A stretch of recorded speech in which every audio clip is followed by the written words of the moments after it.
বাবাকে দুনিয়া থেকে বিদায় করে দিয়ে 349-এ কল করে আত্মসমর্পণ করেন মেয়ে তার বাবাকে বাতের সাথে 20টি ঘুমের ওষুধ খাইয়ে ছুরি দিয়ে দুনিয়া থেকে বিদায় করে দিয়ে 349-এ কল করে বলেন, আমি আমার বাবাকে দুনিয়া থেকে বিদায় করে দিয়েছি, আপনারা আমাকে নিয়ে যান।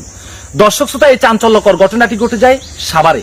মেয়ে তার বাবাকে কেন দুনিয়া থেকে বিদায় করে দিয়েছে সেটা শুনলে আপনারা অবাক হয়ে যাবেন। মেয়ে বলছে 4 বছর যাবত তার বাবা তার সাথে ওই সমস্ত কাজ, আপনারা বুঝতে পারছেন।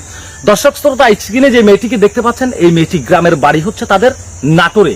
দর্শক শ্রোতা, নাটোরের সিংড়া থানায় তাদের বাড়ি।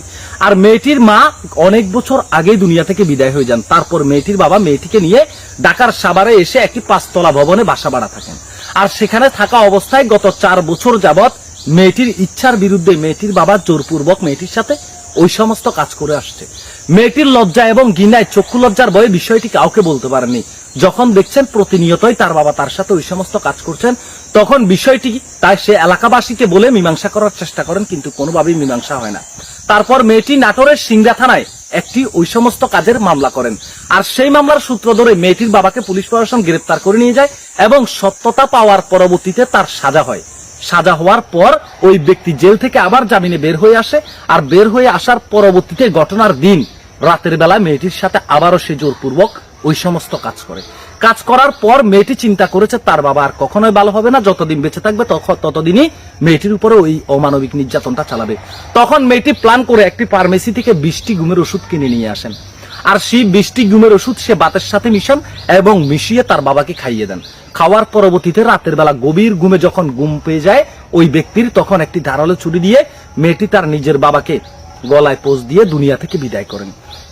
দুনিয়া থেকে বিদায় করে দিয়ে মেয়েটি 349-এ কল করে বলেন, আমি আমার বাবাকে দুনিয়া থেকে বিদায় করে দিয়েছি, আপনারা আমাকে গ্রেপ্তার করে নিয়ে যান।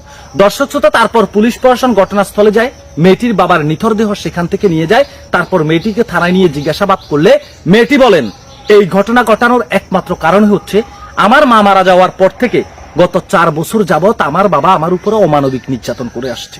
আর সেই বিষয়ে সিংড়া থানা একটি মামলা করলে আমার বাবাকে গ্রেপ্তার করে নিয়ে যায় এবং গ্রেপ্তারের পর আমার বাবা জামিনে বেরিয়ে আসে, আবারও আমার সাথে ওই সমস্ত কাজ করে।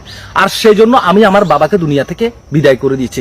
এরকম বাবার এই পৃথিবীতে বেঁচে থাকার কোনো অধিকার নেই। দর্শক শ্রোতা, এই মেয়েটি যেটা ঘটিয়েছে সেটি আপনাদের কাছে কিভাবে আপনারা বিষয়টিকে দেখছেন একটু কমেন্ট বক্সে জানাবেন। মেয়েটি বলতে চায় আর কোনো বাবা যেন মানুষরূপী হায়নার রূপ ধারণ করে কোন সন্তানের প্রতি এরকম অমানবিক নির্যাতন চালাতে না পারে। এইসব সমস্ত ব্যক্তির কারণে আজকে আমাদের সমাজে মেয়েরা ওই সমস্ত কাজের শিকার হয়। একজন বাবার কাছে যদি তার জন্ম দেওয়া মেয়ে যদি নিরাপদ না থাকে, তাহলে বাহিরে আপনারা আমার মেয়ে ওই ব্যক্তির কাছে কিভাবে নিরাপদ থাকবে? একটাবার চিন্তা করে দেখেন, একজন ব্যক্তি যার কাছে কোনো শিশু বা কোনো নারীর কোনো নিরাপত্তা নেই, সেই ব্যক্তির এই পৃথিবীর আলো বাতাস গ্রহণ করার কোনো অধিকার নেই।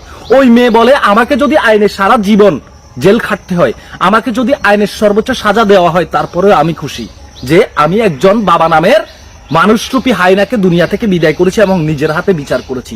আমি চাই না বাংলার জমিনে আর কোনো নারী এই সমস্ত মানুষরূপী হায়নাদের লালসার শিকার হয়। একজন বাবা কিভাবে পারে তার জন্ম দেওয়া কন্যা সন্তানকে ওই সমস্ত কাজ করতে? দর্শক শ্রোতা, ভিডিওটি শেয়ার করবেন, আপনাদের ব্যক্তিগত মতামত জানাবেন। আমি মনে করি মেয়েটি সঠিক কাজটি করেছে, উচিত বিচারটাই করেছে। এরকম দর্শকদের বেঁচে থাকার কোনো অধিকার নেই। ভিডিওটি শেয়ার করবেন, ভালো থাকবেন, সুস্থ থাকবেন, আল্লাহ।